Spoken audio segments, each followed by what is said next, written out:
Bonjour à tous, alors aujourd'hui je vais vous montrer toutes les étapes que je fais pour avoir un tas plat de couvrance. C'est le tas que j'ai aujourd'hui. Alors c'est pour moi la plus haute couvrance que j'aime porter. J'aime bien que ce soit quand même naturel et je vais vous montrer tout ce que j'ai fait pour avoir ce tas. Par contre, l'highlighter et le contouring seront dans une autre vidéo. Donc voilà, j'espère que ça vous plaira et je vous montre la suite de la vidéo. J'ai commencé par utiliser mon sérum pour les yeux de Garancia. Je l'aime beaucoup, je trouve qu'il lisse le dessous de l'œil et qui permet à l'anti-cerne de mieux s'appliquer. Ensuite, j'ai appliqué le sérum lumineux de chez Fig & Roses.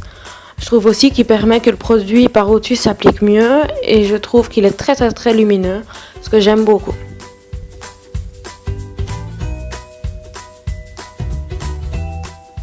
Ensuite, j'ai appliqué ma base de chez Smashbox. C'est une base lissante pour les pores. J'aime l'appliquer en tapotant la peau au lieu de plutôt l'étirer. Donc je tapote ma peau pour faire bien rentrer mon produit dans les pores.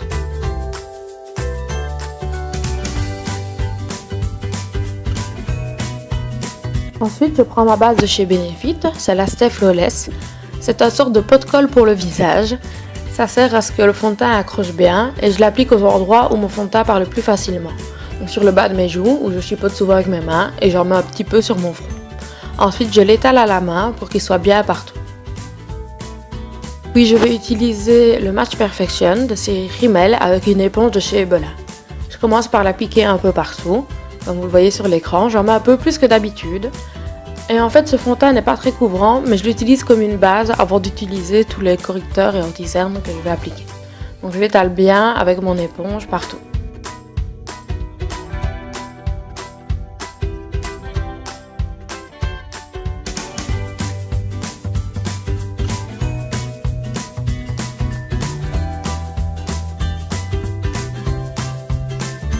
Puis je vais utiliser le Boeing de chez Benefit encore. C'est un anti-cerne très couvrant que j'aime beaucoup. Et donc je vais l'appliquer au droit sur tous les endroits où j'ai besoin de plus de couvrance, sauf sur mes cernes. Je trouve qu'il est un peu trop asséchant pour les cernes, mais je l'utilise partout ailleurs.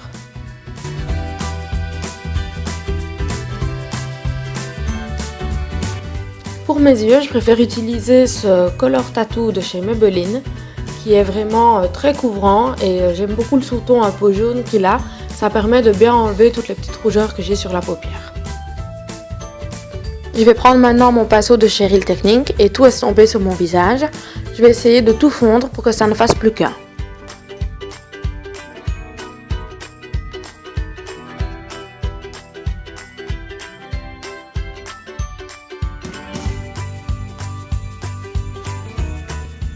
Maintenant, je vais prendre cet anti-cerne-ci de chez Bourjois, c'est le Ultimix. Alors en caméra, il paraît fort foncé et fort jaune. Dans la vraie vie, il est moins foncé que ça, mais il est toujours aussi jaune. J'aime bien, encore une fois, utiliser des jaunes pour camoufler les rougeurs.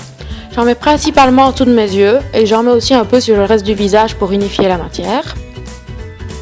Je vais ensuite prendre une éponge pour tout estomper. L'éponge pour éviter que le produit s'assèche.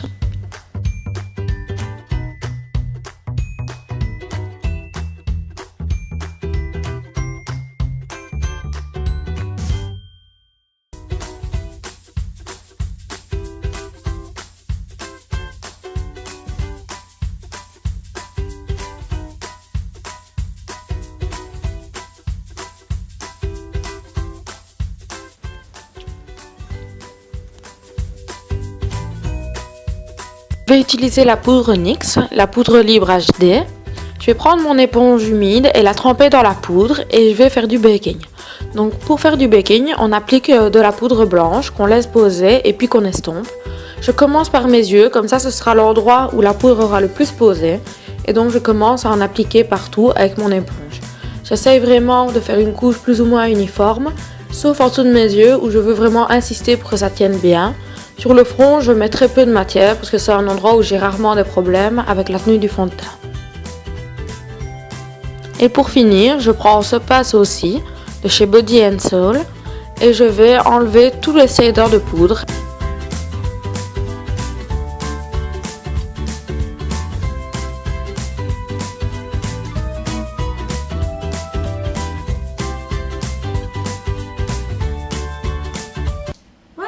j'espère que ça vous a plu et que vous avez apprécié cette vidéo.